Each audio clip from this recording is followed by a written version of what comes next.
Hello, the internet, and welcome to another episode of The Spit Take. My name's Jack O'Brien. I'm the editor-in-chief of Cracked, and I've always sort of admired the pact Harrison Ford and Morgan Freeman apparently made to ignore what's cool about them in movies by wearing an earring in real life. But I could never get a clear read on Ford's actual personality. Like, based on his appearances on talk shows, he's either always grumpy or sporadically incapable of processing the English language. Everyone knows that you are an avid flyer. You love to fly. And you fly... That's me. Yes, that's one way things fly, like a bird. But you're a pilot. Can you show me how a plane flies? Guy who I used to think was the human embodiment of take no masculinity? Never really made sense to me until I heard Greg Proops' interview on the I Was There Too podcast with Matt Gorley. Great podcast, by the way. Where he talked about his time on Star Wars Episode 1. I get to the stoplight and they're on the Strand in London, right? And he goes, and I put the windows down and the dope smoke's billowing out everywhere. The driver who took him to set each day had driven Harrison Ford to the set of Indiana Jones and the Last Crusade. And according to Proops' driver, quote, Harrison Ford would smoke a joint, on the way to set every day. It's 6:30 a.m., it's first call, he'd read the script, and he'd be huffing a fatty. So that's on his way to work every morning. Harrison Ford insisted on getting higher than I could successfully be to watch that film. The climax of Proops' anecdote is that one day Ford got into the car with a saucepan and explained, I ran out of papers. I'll let Proops explain what happened next. And one day I go to pick him up at the Savoy, and he comes out with a saucepan with a lid on it, and gets in the back of the Jaguar. And he goes, the driver says to him, Harry, why do you have a saucepan, right? Because he's got a kitchenette. He's got a suite at the Savoy, right? Yeah. With like a kitchenette. He goes, I ran out of papers. So he's heated up the dope, you see, in the saucepan and cooked it. So he opens up the saucepan and goes like this, and like just sticks his head in it. So apparently Harrison Ford either can't or won't work unless he's uncomfortably high. And suddenly every one of his late night talk show appearances makes so much more sense. Watch the way he sensually massages the arms of the chair on Conan. That's not even the best example. There was apparently an appearance on Letterman where he appeared so clearly baked that this is the only trace of it that remains online. You got any idea how miserable it is to be nominated for an Academy Award?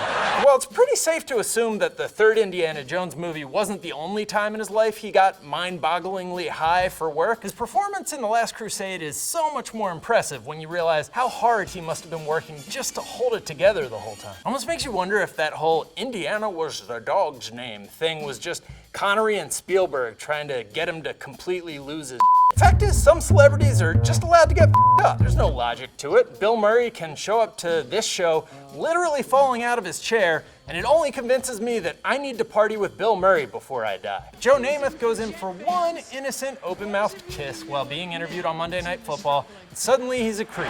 I want to kiss you. Similarly, Danny DeVito can have to physically hold the vomit inside his mouth on The View, and you're just like, oh, I didn't know you got wet, Danny DeVito. Hey, bartender, buy the penguin another of whatever he's drinking. Now, you'd think that Slash would belong to the Danny DeVito, Bill Murray category, but as we learn in this backstage interview, there's a reason he stays quiet most of the time. When you get a drunk Slash talking, he becomes the most absurdly annoying drunk person you've ever been cornered by at a bar. You know, sometimes I like a big, long mic. My grandmother used to come up to me, right? I was a little kid, right? You know, you take her so far before, and all of a sudden, it'd be like, you blah, blah, blah, you f***ing blah, blah, blah, blah, blah, blah. But you know, she's one of the sweetest ladies I know. But you piss her off, and she goes on a how's it go? Variable plectrum. Plethora of curse words. You know what's bad when the other members of Guns N' Roses are embarrassed for you? Like, Duff's body language is screaming at him to act less drunk. And Duff eventually drank so much his pancreas exploded. True story. In those days, and she still does. And Grandma is heavy here, but she does carry her weight. No, she's a sweet lady. But you know, she's classic form on that failure to dismount from the obnoxious conversation you're drunkenly dragging forward. Whenever the interviewer tries to summarize his point or let the conversation naturally drift to a topic that isn't whatever random bullshit just popped into Slash's head, Slash insists, no, you don't get it. No, but you know what I just realized is that it'll never work. It just doesn't work. This won't work. This does not work. So if you know, not that I'm saying I'm built like a Heineken bottle, but it just doesn't work. It just doesn't work. And the whole AIDS thing, it just doesn't, it's not going to do anything. It just sucks. So your grandma said a lot, you don't think you can jerk off a Heineken bottle, and the whole AIDS thing isn't going to work? Yeah, I think I got it, man. There's this famous Letterman appearance by Crispin Glover, the actor who played George McFly in the first Back to the Future and was immediately replaced on the subsequent films for being crazier than a bicycle made of babies. In this appearance, Glover walks out dressed like this. Now keep in mind, this is 1987, not the early 70s. So if you're wearing what Crispin Glover is wearing during this interview, then you've clearly been high long enough to have gone shoe shopping while up. So throughout the interview, he goes from seeming as though he's surprised to be learning in the moment that there's an audience there, to seeming surprised to be learning there is such a thing as an audience in general, to challenging Dave to an arm wrestling match and coming within inches of jump kicking him to death. Then we'll just drop that and go on to something else, all right? Do you do a lot of television shows? Oh, yes, now because I've been in movies that are big, and I'm a movie star, so. Now, anyone oscillating that violently between fight and flight would seem to have had some chemical help. Perhaps a chemical with the same initials as Louisiana State University. But I also know Glover now claims it was performance art, so I'm gonna let you viewers make up your mind. Now, here he is during his first appearance, as he clearly begins to wonder if the audience is real or a figment of his imagination, and here he is returning to the show a few weeks later to explain himself. I wasn't expecting one of the guests to actually kick me, you know. Well, I didn't make contact or actually kick. No, but I was surprised. No. I was surprised because we thought we were going to just visit a little bit, and then you stood up and took a kick at me. Yes. So now you were also dressed in kind of a strange fashion. Those were not your normal clothes, were they, Crispin? Well,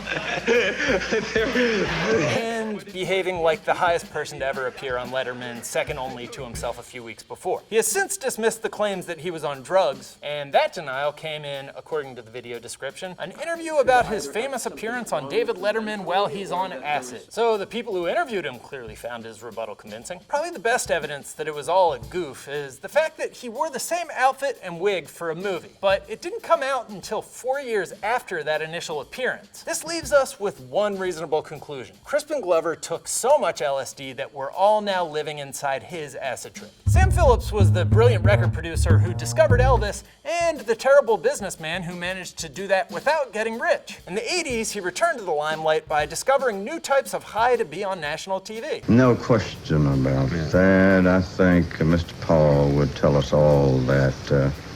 Paul, you want to come over and get in on this?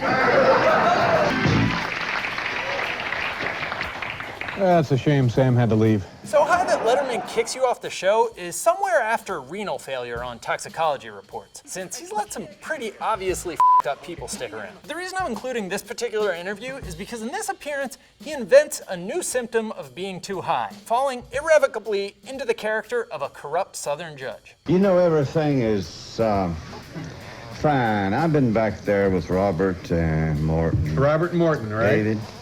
We were trying to talk about me just here for a little while. Uh-huh. Okay.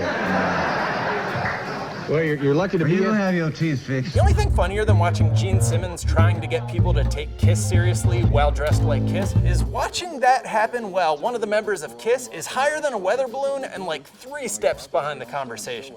Gene Simmons, who is the bass player, who is the bass player, Mr. Peter Criss, who is the drummer, Mr. Paul Stanley, who is the guitarist, and Ace Frehley, who is the lead guitarist. I'm the trout player.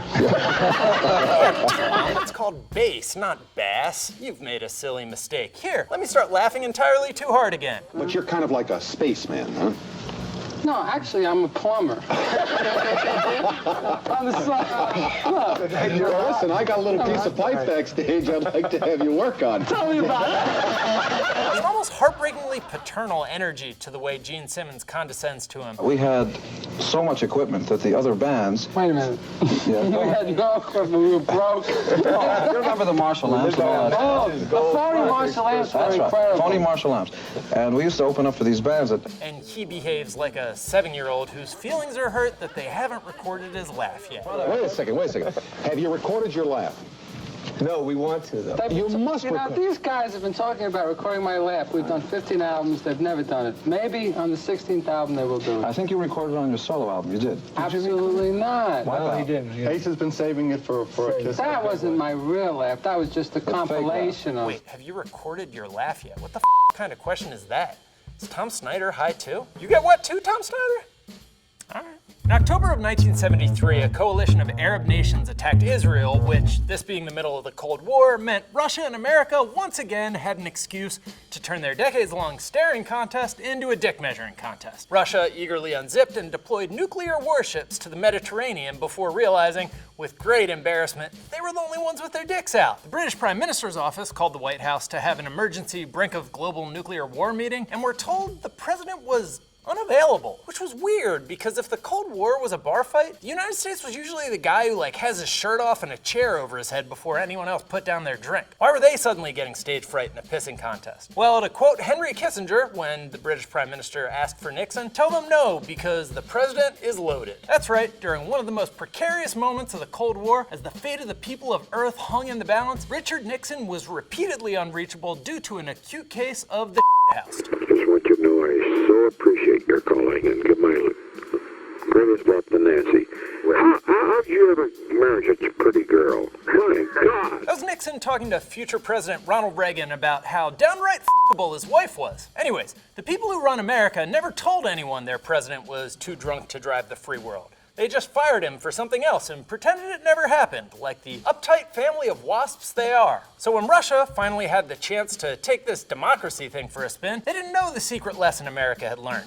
You're supposed to elect the guy you want to have a beer with, not the guy you have to hide your beer from. Boris Yeltsin became the first democratically elected president of Russia in 1991 and spent the next 8 years entirely too drunk to form coherent sentences or remain reliably upright. Impressively, he once delivered a drunken speech so embarrassing, the most shameless president in American history, Bill Clinton, turned a shade of burgundy not meant for human faces that aren't being strangled to death. For some context on why Clinton's so embarrassed for Yeltsin there, it's helpful to keep in mind that on that same trip, the Secret Service had discovered Yeltsin in his underwear in front of the White House, trying to hail a cab at 2 in the morning to, according to him, go get pizza. Weird that Clinton would feel so much empathy for a natural leader who happened to be an incurable screw-up. See, Russia, we told you our way was better.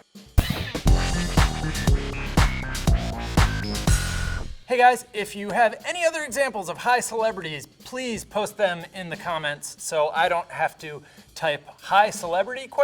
Into the YouTube search box ever again.